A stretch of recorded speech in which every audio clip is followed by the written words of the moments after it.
Okay. All right. Well, welcome back to the San Diego Bass Fishing Podcast, everybody. Thanks for tuning in.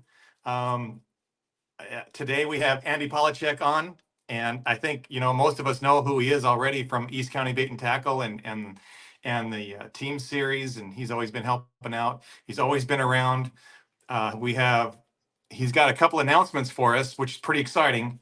And but I'm just going to go ahead and let Andy take it. Why don't you give us a little bit of who are you, Andy? Where'd you come from? Well, first of all, I just want to say how much I really. Oh, there you are. All right, am I here?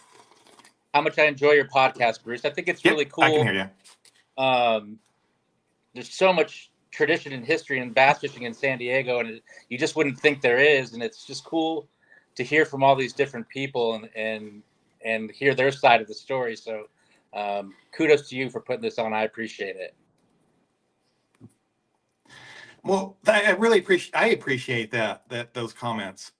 There's people ask me, "Are you getting paid for this? Are you getting any money or anything?" And I'm like, "No, there's that's a long ways away." Right. the subscription rate and everything on YouTube and this and that. Anyway, that's really not why I did it. It was just there's a story there. I felt there's a story, and I just thought it should be told. Really, Yeah. I mean, we've had a lot of great fishermen come out of San Diego, specifically, not just Southern California, but specifically San Diego. Right, and people just don't know it. We're just out here in East County, and people just don't even know it exists. Right. We are. We got our own little lakes and our own little rules and right. the way we do things, and we kind of saw that a little bit with some people, coming in and they didn't adhere. I don't know how to say it. I don't want to badmouth anybody, but it's anyways. The way we run tournaments and this and that, we're all used to the way we do things down here, and it's all a little different. It's, in my opinion, it's a lot better. We always have food. We always have, you don't have to pay when you go in the gate when you're entering tournaments and this and that. Those things, Right. those kind of things. Well, if you've noticed, the last couple of years, I haven't been fishing as much, and I've kind of been on the mend. Yeah. But I've been at almost every single weigh-in that's come across here in San Diego, just for a lot of different reasons. And pertaining to one of the announcements that I have is I just love bass fishing. I love tournament bass fishing. I love going to weigh-ins. I love listening to the guys and shooting the BS and all that. And so, I've been in San Diego since 2000. I'm originally from Colorado. I was a trout fisherman. Moved to San Diego in 2000. Really didn't do much fishing. Then in 2008, and you'll find this. I don't know if you know this, Bruce, but my wife brought me to a barbecue, a Taylor Guitars barbecue, and I met Rob McGargle. And that's my first introduction to San Diego bass fishing. Is he said, "Hey, we started talking fishing," and my wife was like, "Oh, that guy's a fisherman, so you should go talk to him." So I went and talked to him, and he said, "We ought to go out sometime." And I went home and I sent him an email right away saying, "Hey, I really want to take you up on your offer." And we went out probably within a week or two. We went out, bought some shiners, went to Otay. I caught a couple of 4-pound bass on shiners, and I was like, "Oh my God, this is awesome!" Yeah. I'm used to catching little 10 and 12-inch rainbow trout, on a 4 or 5 weight fly rod, and here I am catching a 4-pound, largemouth bass. That thing pulled for days compared to used to, and I mean literally, no pun intended, I was hooked from there on.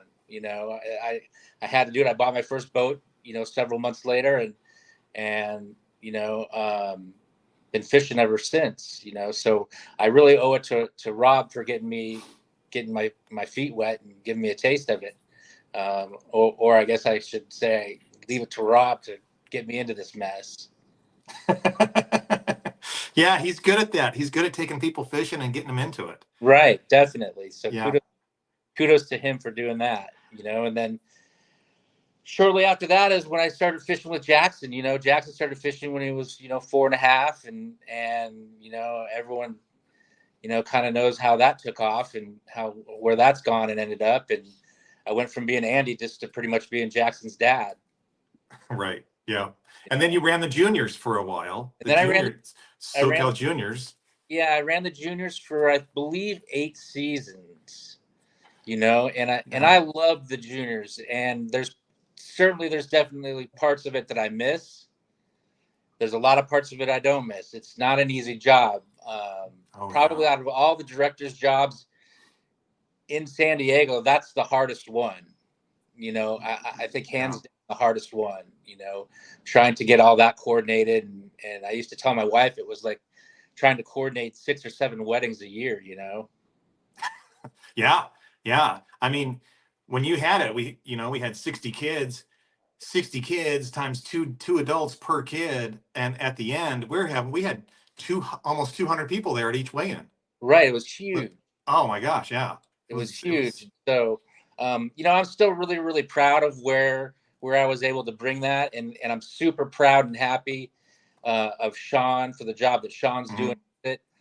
He has a very similar vision to the vision I had, and he's doing great things with it. And so I try to participate in it as much as I can. Um, and it was a great learning experience. I learned a lot from that about directing and what Mhm. works, what doesn't work, and you know, it's all a learning experience. And unfortunately, when it comes to bass tournaments, there's really no room for error on the director's side. Yeah. There's Yeah. no, oh, I made a mistake, don't worry. No. you know Oh there's, man, each mistake is just magnified. right, It gets so overblown. Yeah, when you have money involved and people get kind of their mind kind of changes when money right, is involved, and then the egos are involved and whatever. So yeah, yeah, you right. make a mistake and it's a big deal. It's a huge deal. And Yeah. so I've learned a lot there. And I did National Bass West for a season, for a day season and a night season there. And found out, that I really missed fishing with my son. So I only did that for a season.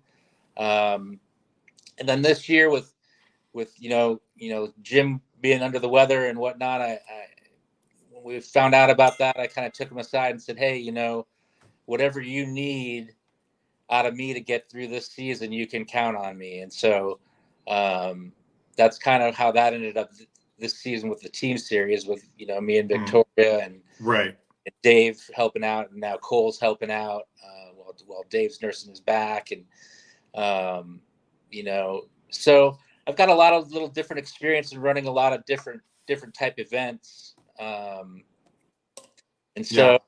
so like this past weekend was a really fun event, the East County Bait and Tackle Right.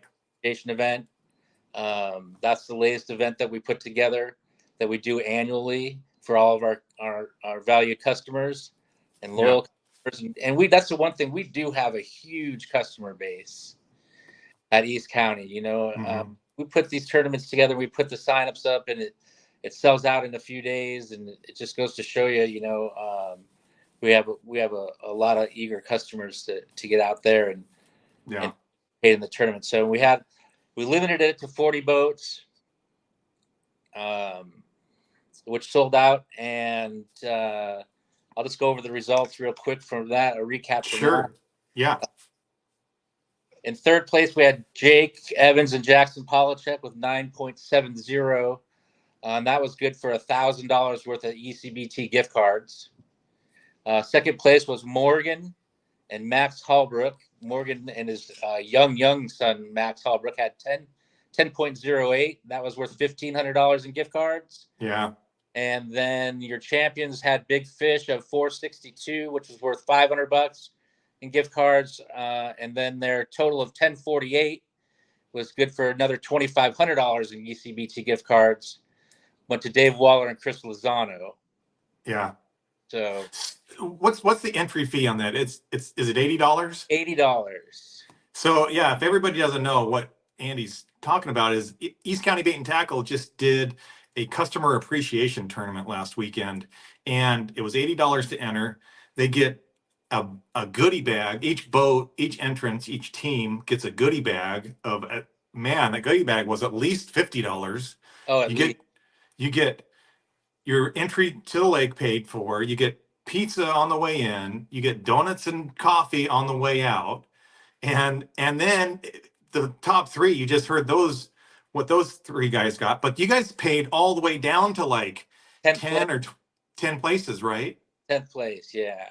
Oh yeah, I mean it's just a great thing overall. And then you have this huge raffle. You give away rods and reels Yeah. and all this other stuff. So yeah, it's super popular tournament. I would consider it, other than the 2 day, which is another subject altogether. But that I would consider this East County Bait and Tackle tournament the most popular tournament in San Diego. Yeah, it Yeah. is a really popular tournament, and I think kind of that's an excellent segue into the next announcement.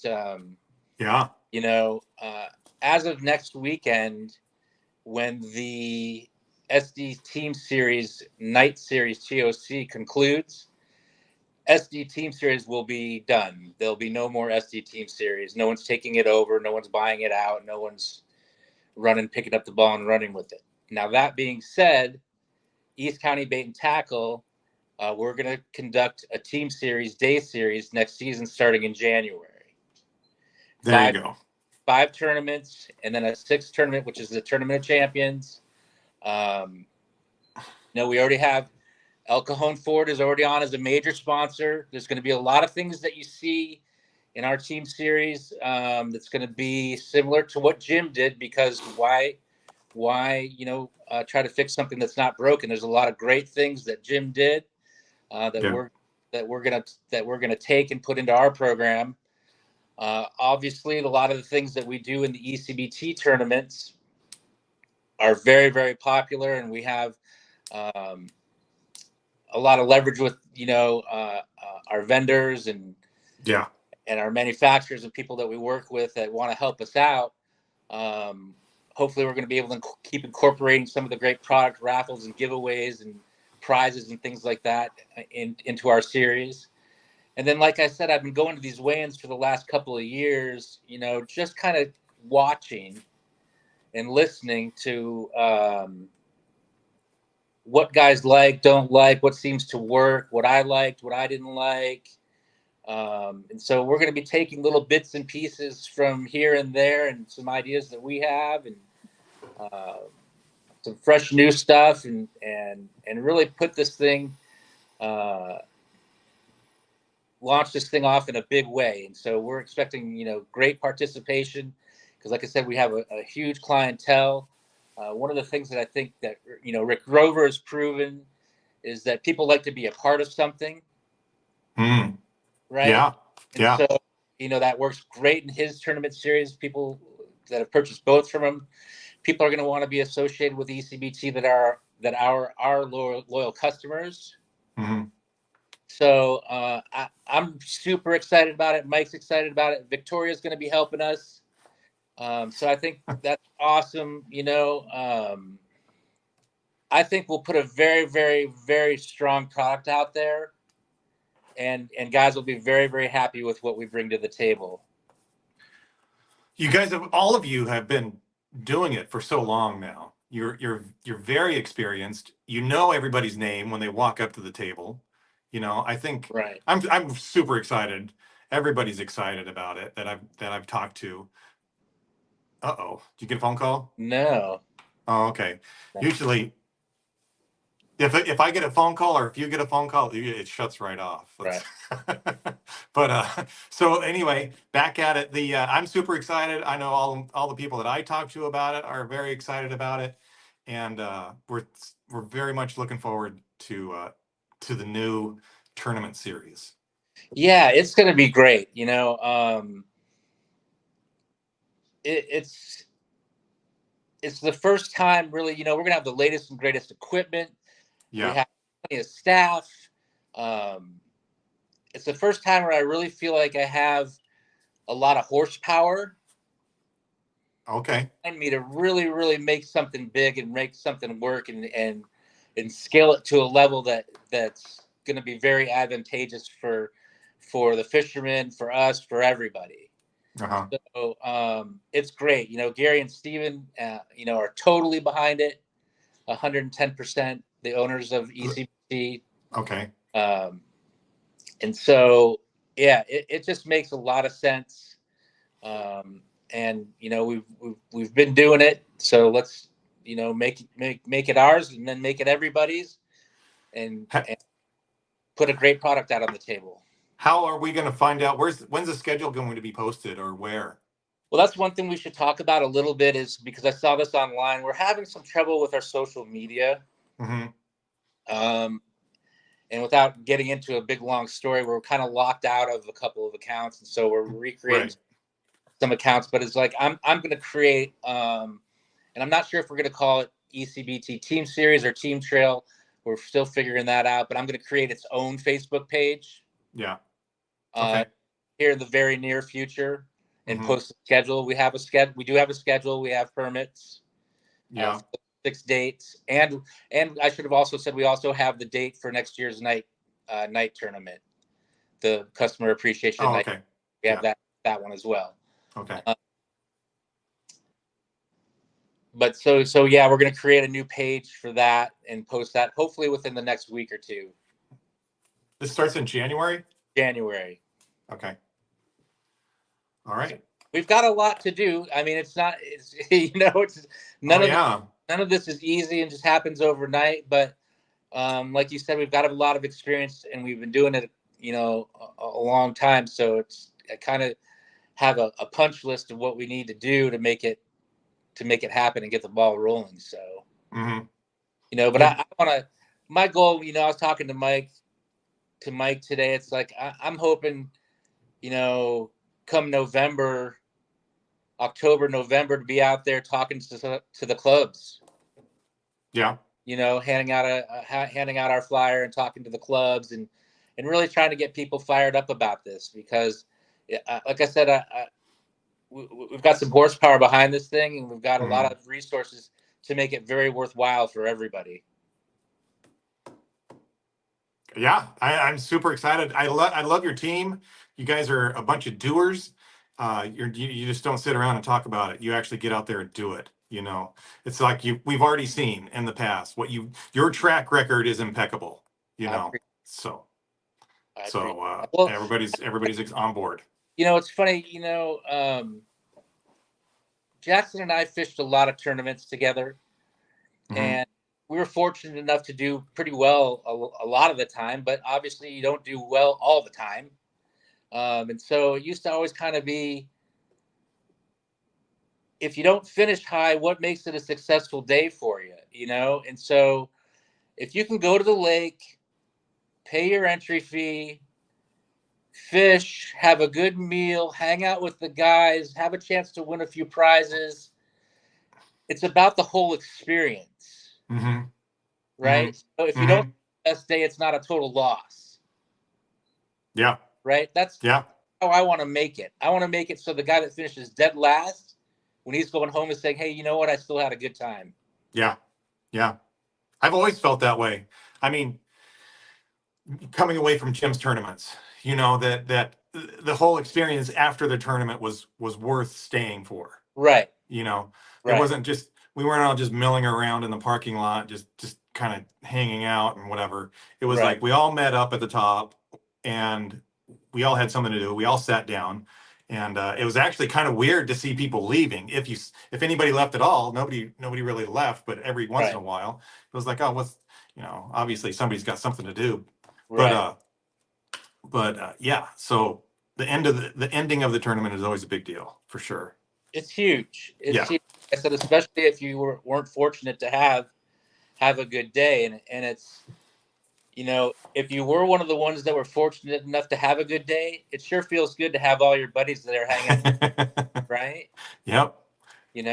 So it's my goal as the director of this thing to make sure that people want to stay.